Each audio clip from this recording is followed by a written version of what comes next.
तो हेलो दोस्तों, नमस्कार। Welcome back teacher motivation. तो कैसे दोस्तों, आशा करते हैं, उम्मीद करते हैं कि आप सभी लोग बहुत अच्छे होंगे। तो दोस्तों यहाँ पर आइए फाइनली बात करते हैं एक तरीका जो कि हर साल ही होता है सीटेट की परीक्षा में, और कुछ बच्चों को पता भी होता है, कुछ लोग को नहीं पता होता है। तो उसके बारे में ही बात कर लेते हैं। चैनल पर पहली बार है, चैनल को सब्सक्राइब कर दीजिएगा, बेल आइकन को ऑन करिएगा।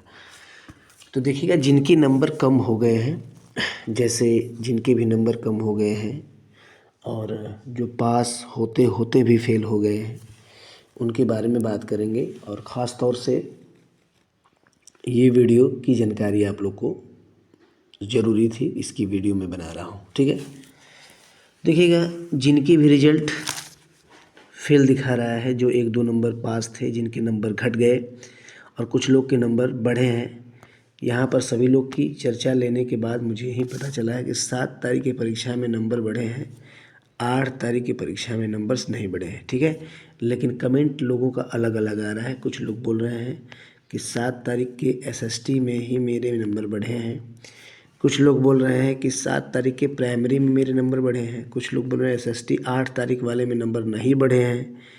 तो देखिए, नंबर किसके घट गए किसके बढ़ गए, उसके प्रोसीजर यही थे। मैंने पहले ही बताया था कि अगर मान लीजिए कोई सीबीएसई नंबर्स इनकरेज कर रही है नंबर, ठीक है, तो उस नंबर में अगर पहले से आपने उसको काउंट किया सीबीएसई के हिसाब से, ठीक है, सीबीएसई के हिसाब से उस नंबर को आपने अगर काउंट कर लिया है, तो ये मान के चलिए कि वो आपके नंबर तो मिलेंगे ही। लेकिन सीबीएसई अगर ऑप्शन चेंज करता है, सिर्फ ओनली एक ऑप्शन देगा, तब तो नंबर घटेगा। लेकिन उस क्वेश्चन में दोनों विकल्प मानता है, तो उसके जो आप काउंट किए हैं वो नंबर तो नहीं बढ़ेंगे, लेकिन अगला जिसका नंबर बढ़ रहा है क्योंकि वो काउंट नहीं किया था। तो इस तरह भी नंबर बढ़ते हैं, घटते हैं।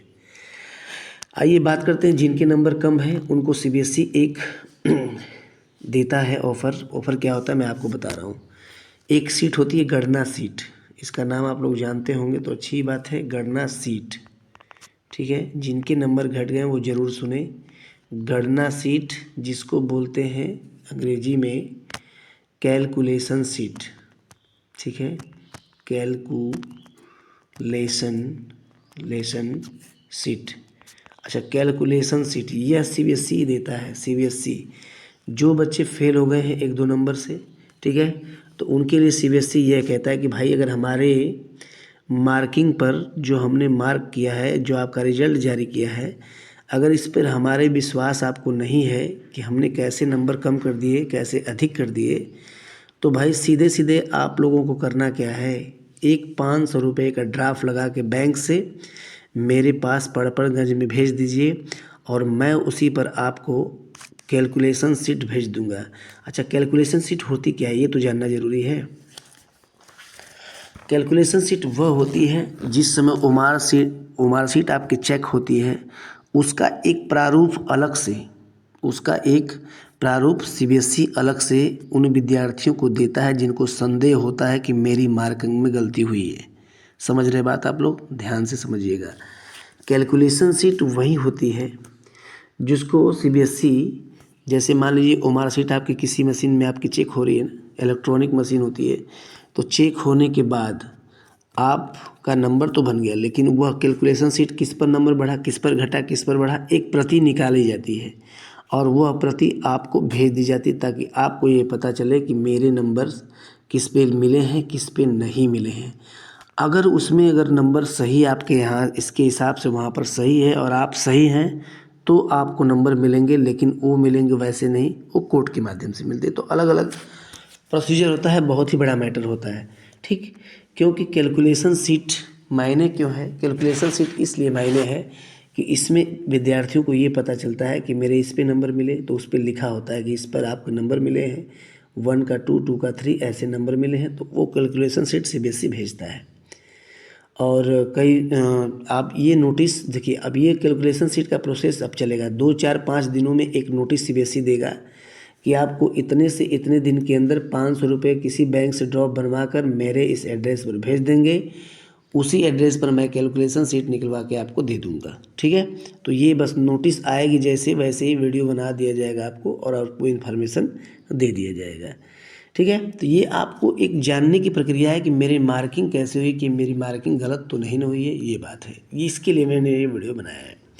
तो जिनके नंबर घट गए हैं वो अपना काम ये कर सकते हैं, लेकिन मैं यही सजेशन दूंगा कि अगर इसको नहीं भी करते हैं तो इससे कोई फ़र्क नहीं पड़ता है। सीबीएसई तो जानते हैं अपने काम पर अटल रहती है। अगर आप सोचेंगे कि मैं इसको कर दूंगा तो मेरा नंबर बढ़ जाएगा, तो ये बहुत मतलब एरर केस में होता है, ठीक है, बहुत एरर केस में। जैसे किसी भी सेमेस्टर की परीक्षा में आप बैठे हो तो रीचेकिंग बहुत लोग करवा देते हैं कॉपी का, तो ये रीचेकिंग ही है आपका, ठीक है। रीचेकिंग आपके जो प्रश्न मिले हैं वही रीचेकिंग होती है, ठीक है। तो यही एक प्रोसीजर होता है जिससे कि आपको जानकारी मिल सकती है, ठीक है, बस कि अब मेरी मार्किंग कैसे कैसे हुई है। अब आइए बात कर लेते हैं जो मार्कशीट आपकी फाइनल मार्कशीट होती है। तो मार्कशीट दो प्रकार की, एक मार्कशीट होती है, एक सर्टिफिकेट होता है, ठीक है। एक क्या होती है, मार्कशीट, ठीक है, मार्कशीट होती है, और एक होता है सर्टिफिकेट, ठीक है, सर्टिफिकेट। अच्छा, सर्टिफिकेट मार्कशीट में अंतर क्या है? देखो, दोनों जो मार्कशीट आप देखेंगे तो उसमें थोड़ा सा जो है ना, सीरियल नंबर एक में रहता है, एक में मार्कशीट में रहता है, सर्टिफिकेट में नहीं रहता है। क्योंकि मैंने तो दो मार्कशीट मेरे पास आई हुई है, मैं चलिए आपको दिखाई देता हूँ। अब देखिए दोनों में अंतर क्या है। यहाँ पर जो होता है, ये 2022 में मैंने इस परीक्षा को दिया था, इसको मैं कल भी इस वीडियो में दिखाया था, ठीक है। तो इसमें जो आपके नंबर्स होते हैं ना, सर्टिफिकेट में और मार्कशीट में, यहाँ पर एक नंबर इशू होता है, ठीक है। ये सर्टिफिकेट है, मार्कशीट नहीं है। तो इसमें सर्टिफिकेट में ये नंबर आपको नहीं आएगा, लेकिन मार्कशीट में यहाँ पर देखेंगे तो एक नंबर लिख कर आता है। सेम चीज़ एक ही है, दोनों एक ही तरह से, थोड़े थोड़े से अंतर देखने को मिलते हैं ऐसी मार्कशीट में। बाकी उसमें क्वालिफाइड नहीं लिखा होता है ना, मार्कशीट जो होती है, मार्कशीट आपको तो मिली थी, क्वालिफाइड नहीं लिखा होता, लेकिन इसमें क्वालिफाइड आपका लिखा ही होता है, ठीक है। ये बात ज़रूर ध्यान दीजिएगा, ठीक है। तो ये मैं पहले परीक्षा दिया था तो उसकी ये वीडियो है, ठीक है।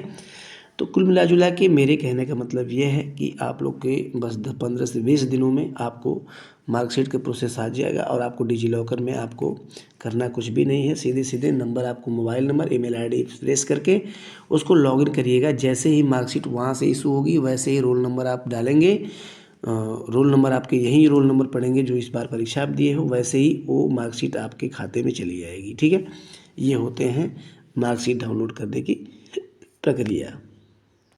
अब आइए अगला सीटेट के बारे में बात करें। तो देखो, अगले सीटेट के बारे में बात करें भैया, तो अगला सीटेट आपका, हमें तो नहीं लग रहा है कि जुलाई में होगा, ये सीधे फिर परीक्षा जाएगी आपके दिसंबर और नवंबर दिसंबर में जाएगी, ठीक है।